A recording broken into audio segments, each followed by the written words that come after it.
1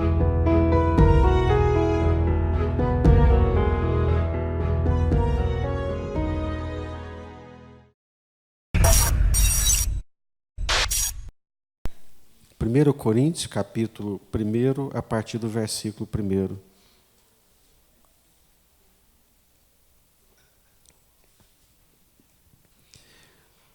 Paulo, chamado pela vontade de Deus para ser apóstolo de Jesus Cristo, e o irmão Sóstenes, à igreja de Deus que está em Corinto, aos santificados em Cristo Jesus, chamados para ser santos, com todos os que em todo lugar invocam o nome de nosso Senhor Jesus Cristo, Senhor deles e nosso. Graça a vós outros e paz, da parte de Deus nosso Pai e do Senhor Jesus Cristo. Amém? É a saudação que é comum a quase todas as cartas de Paulo, mas eu gostaria muito que nós prestássemos atenção nela e vamos levantar aqui alguns pontos nessa manhã. Paulo, o autor da carta, chamado pela vontade de Deus para ser apóstolo de Jesus Cristo. Esse pastor da África do Sul, presidente da Aliança Batista Mundial, ele pregou num dos dias à noite. Que bênção! Um irmão negro daqueles de quase 2 metros de altura. Acho que não precisava de microfone, aqueles africanos, né? aquele vozeirão, meu Deus, assim que quase que arrebentava ali o salão daquela convenção, né? Pretoriano, exatamente, lá de Pretória. E ele dizendo assim com a voz de trovão: a cruz está vazia, o túmulo está vazio, mas o trono tem nele alguém assentado. O trono está ocupado, né? O contexto da mensagem é só ele mesmo, mas, gente, que coisa extraordinária. E é exatamente isso. A cruz está vazia. Jesus foi colocado numa cruz, foi pendurado no madeiro, ele morreu naquela cruz, foi sepultado, mas ressuscitou, está vivo, foi assunto aos céus, está assentado à direita de Deus Pai Todo-Poderoso. Então, a cruz, ela está vazia. O sepulcro está vazio, mas o trono está ocupado. Amém? Jesus tem todo o poder e toda a autoridade. É por isso que nós podemos crer e confiar que é possível realizar a missão de Deus aqui na Terra. Meus queridos, para Deus não tem nada, absolutamente nada que seja impossível. E Paulo está dizendo nessa carta aos Coríntios, que ele é apóstolo pela vontade de Deus, para ser apóstolo de Jesus Cristo, esse Senhor Jesus que está vivo, assentado no trono, que tem todo o poder e toda a autoridade. Nós lemos aqui 3 versículos. Dá uma olhadinha rapidamente e veja quantas vezes Paulo fala de Jesus, Senhor Jesus, Cristo Jesus, nesses 3 versículos. Quantas vezes?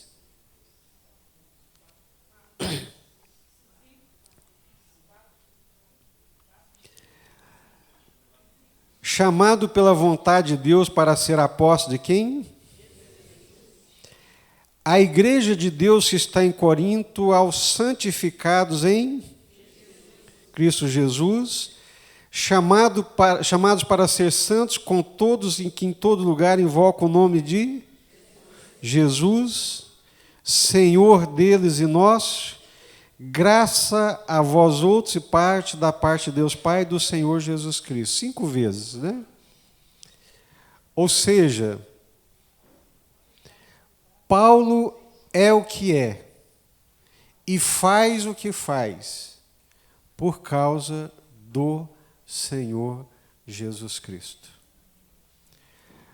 Uma consciência muito mais do que uma consciência religiosa. Uma consciência muito mais do que uma consciência embasada num mito, num ídolo, mas uma consciência firmada numa relação íntima e pessoal com alguém que está vivo. Paulo chega à cidade de Corinto para pregar o Evangelho enviado, conduzido, orientado e estimulado a fazê-lo pelo Senhor Jesus. Em qual das viagens missionárias Paulo prega o Evangelho na cidade de Corinto? Quantas viagens missionárias Paulo fez? 3. Primeira, segunda e terceira. Em qual delas ele chega a Corinto? Segunda viagem missionária. Atos, capítulo 18. Abra aí, por favor. Atos dos Apóstolos, capítulo 18.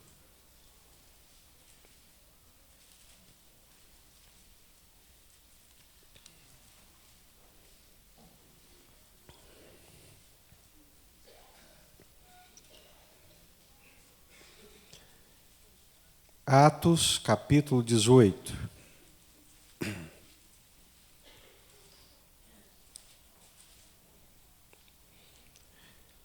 Acharam?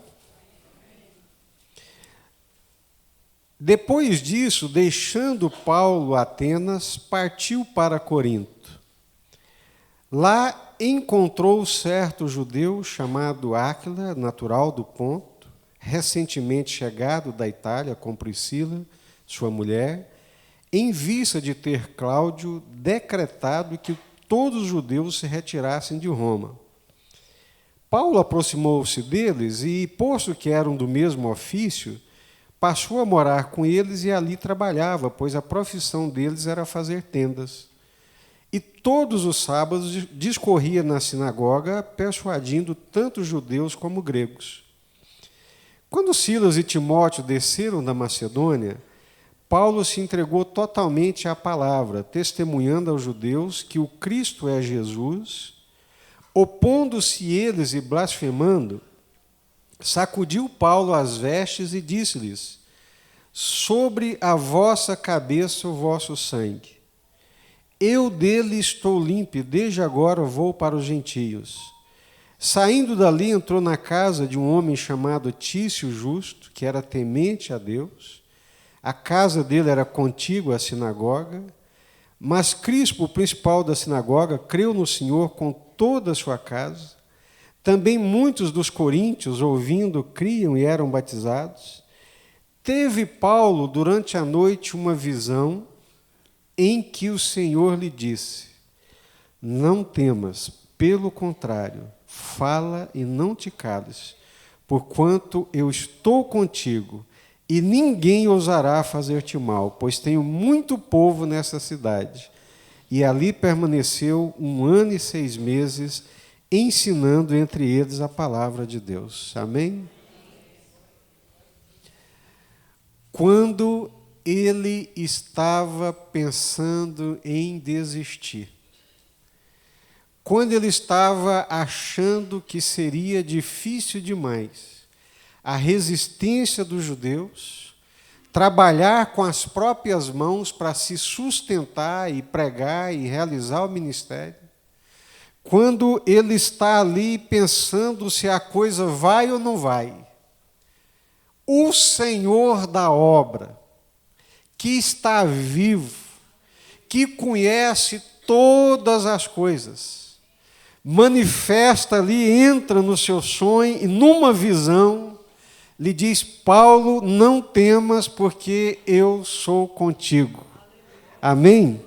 Durante a noite, numa visão em que o Senhor lhe dizia: não temas, pelo contrário, Fala e não te cales, porquanto eu estou contigo e ninguém ousará fazer-te mal, pois tenho muito povo nesta cidade.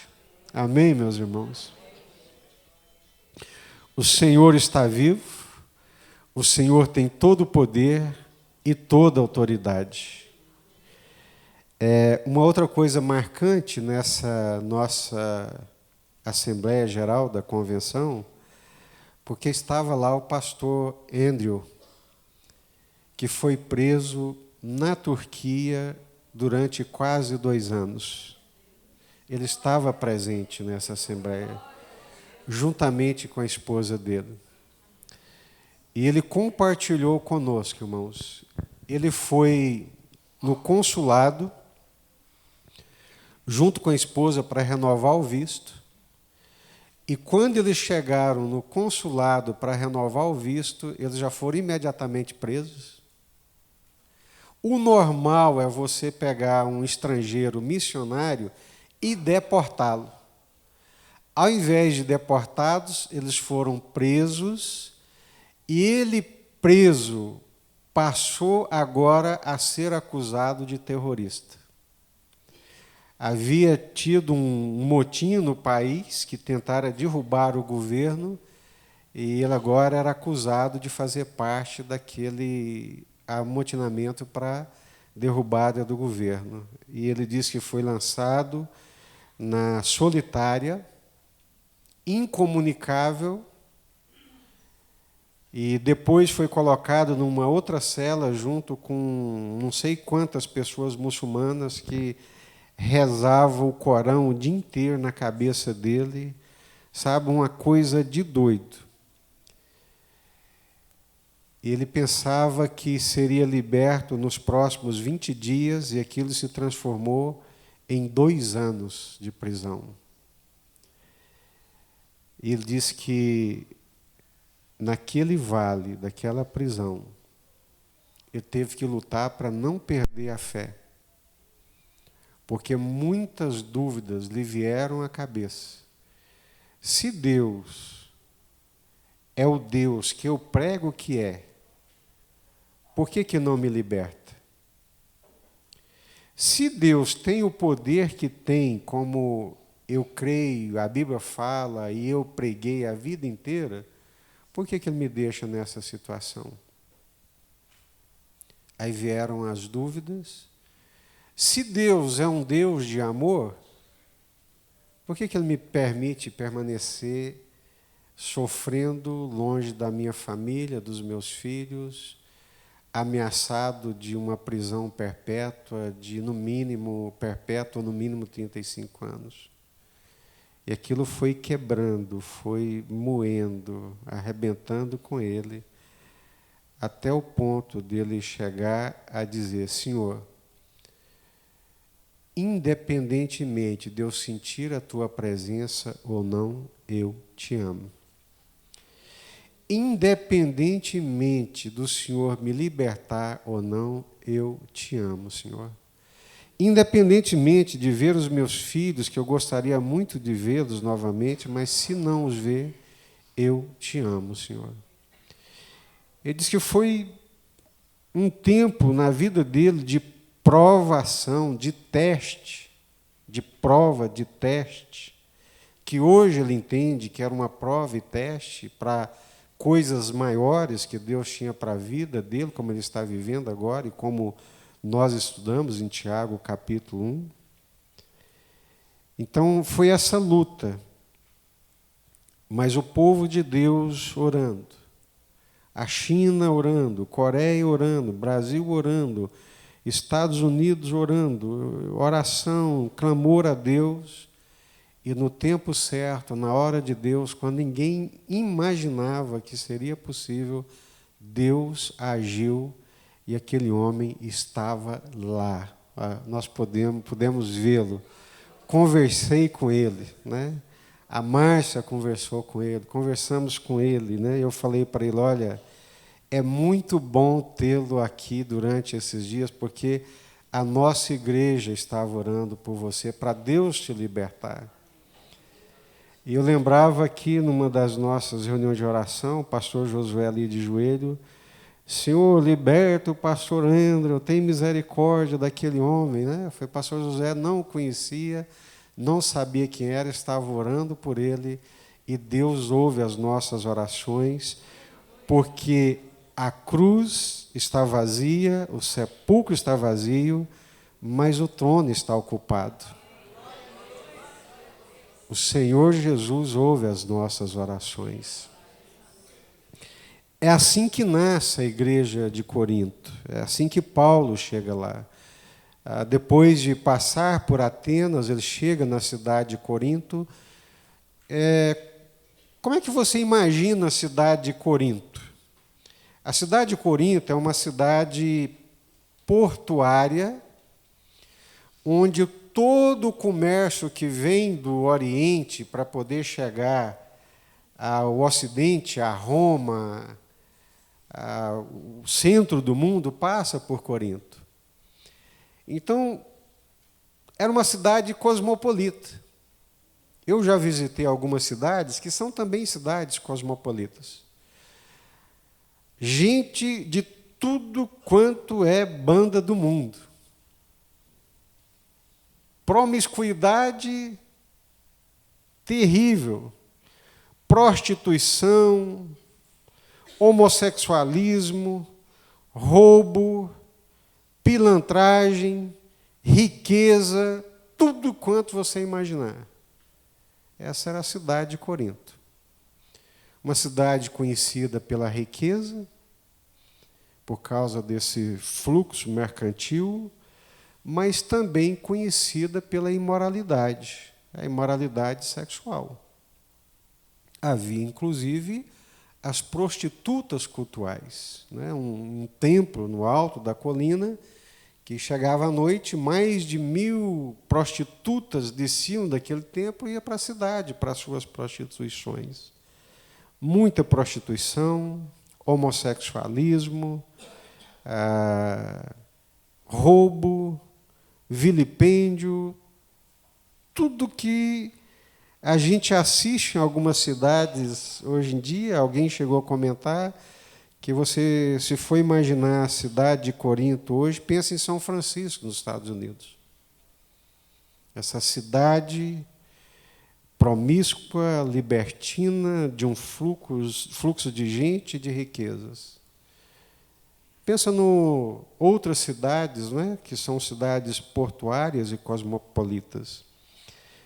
Uma das cidades, não a mais bonita, pelo menos para mim, mas uma das cidades mais bonitas que eu achei, que eu visitei, foi Barcelona. Cidade encantadora, lindíssima, mas uma sensualidade esquisita no ar.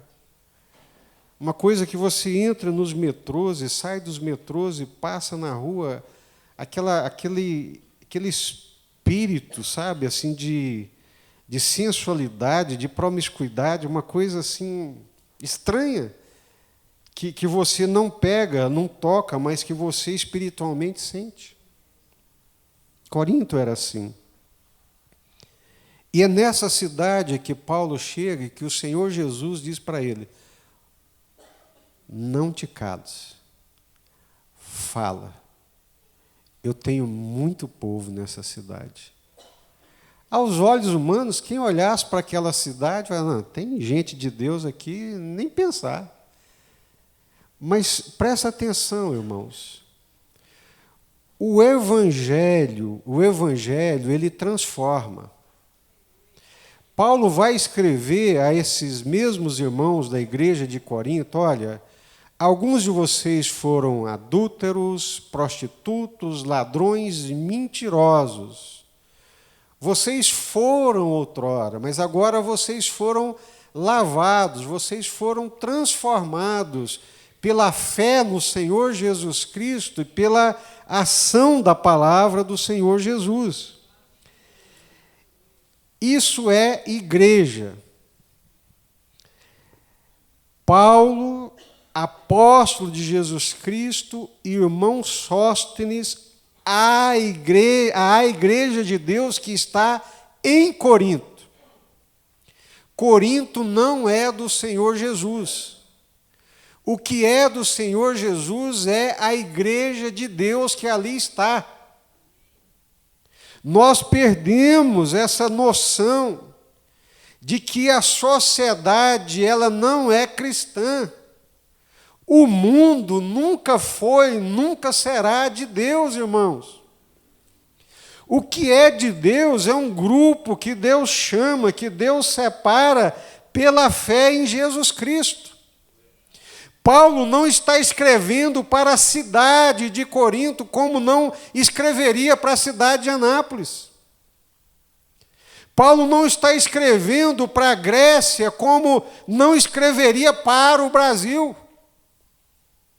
Mas ele escreveria para um povo de Deus que está no Brasil, para o povo de Deus que está em Anápolis.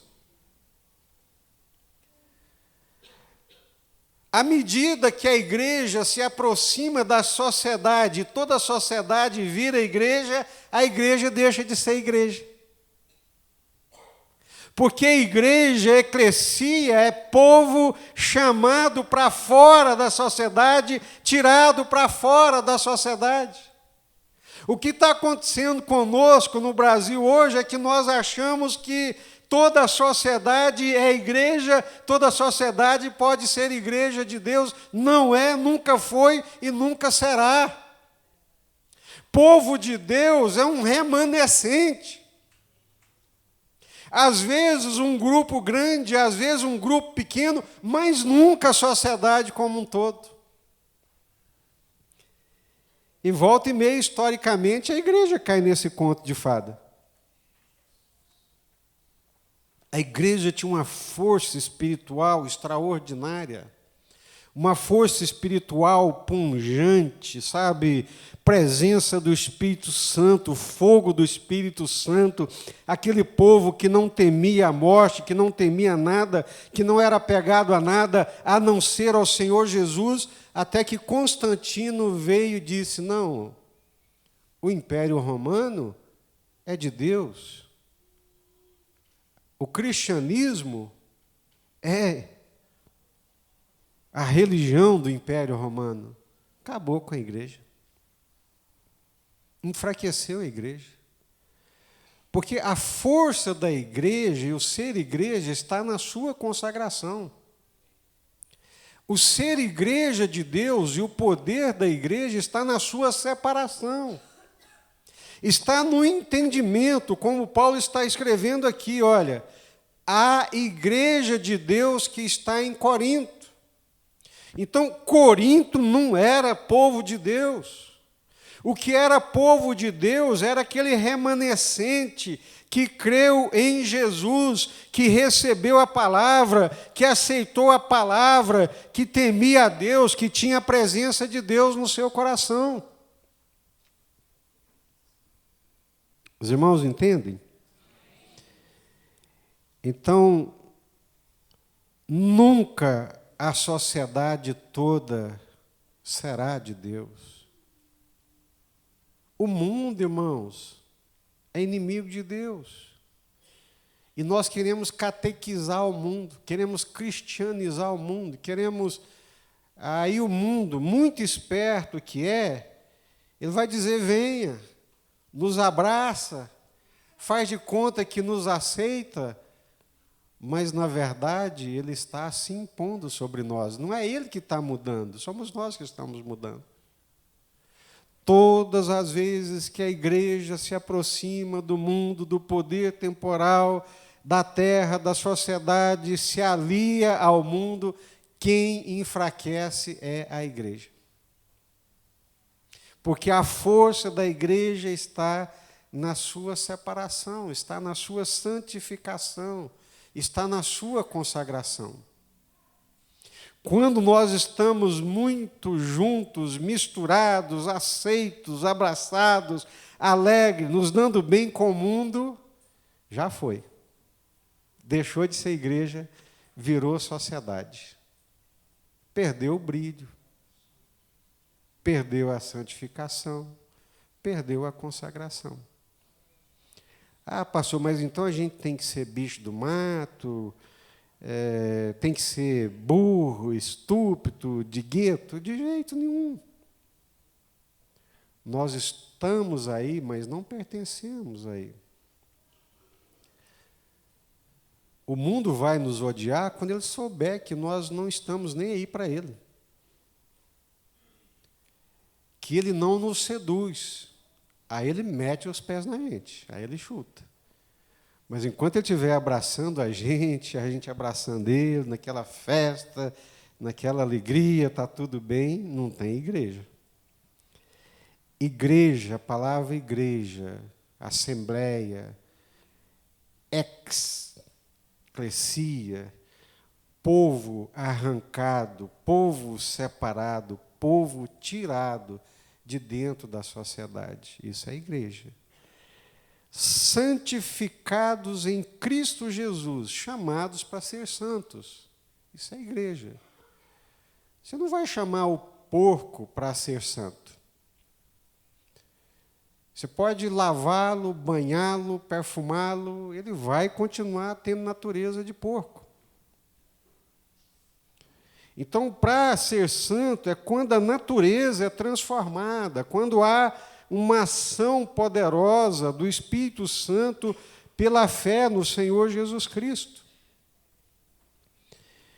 Então, a igreja de Deus, santificados em Jesus, santos, Jesus é o Senhor. Quais são as características primordiais da igreja que nós percebemos de imediato nessa saudação? Povo de Deus. Povo de Deus.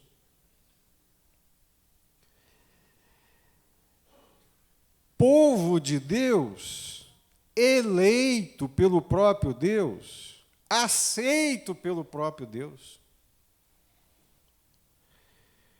Eu dei um pulinho lá na Argentina, mas até a Argentina, que faz parte do Mercosul, para entrar lá, eles vão me separar. Eles querem um documento e vão me identificar que eu não sou argentino. E da mesma forma de lá para cá. Né? Ou seja, povo. Então, povo de Deus,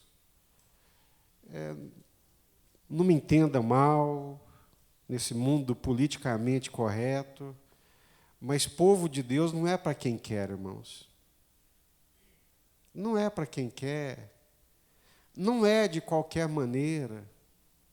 Não é de qualquer forma. Não é. Não é. Povo de Deus é povo separado, é povo eleito, é povo aceito por Deus, que tem a marca de Deus. Povo de Deus é povo santo. É santo no olhar, no pensar, nas intenções, nas motivações, na visão de futuro. A igreja de Deus em Corinto, santificados em Cristo. Ou seja, são separados em Cristo Jesus. Chamados, vocacionados para serem santos. Com todos aqueles que em todo lugar invocam o nome do Senhor Jesus Cristo. Então, você tem a sociedade, a cidade de Corinto, aquele povo, aquela sociedade. Paulo não está escrevendo para eles, mas Paulo está escrevendo para um grupo que vive ali. Não é toda a cidade, não é toda a sociedade, mas é um grupo, povo de Deus, separado por Deus, santificado pela fé em Jesus Cristo, que vive uma vida santa. E que estão debaixo do senhorio de Jesus. Quantas vezes nós encontramos aqui Senhor Jesus? Amém, irmãos? Isso é ser igreja de Deus. Essa carta foi escrita porque muitos irmãos não entenderam o que era ser igreja de Deus. achava que podia continuar com a mesma imoralidade. Paulo fala, não, gente, vocês estão doidos. Eu não estou presente, mas arranca fora. Porque um pouco de fermento leveda a massa inteira. Achavam que podiam viver na imoralidade, achavam que podiam viver nas mesmas dissoluções, nas mesmas contendas. Não, não pode. Nos litígios, não. Povo de Deus é povo de Deus, carrega os traços do caráter, da personalidade de Deus. Isso é a igreja de Deus. Povo de Deus, santificado, debaixo do senhorio de Jesus Cristo.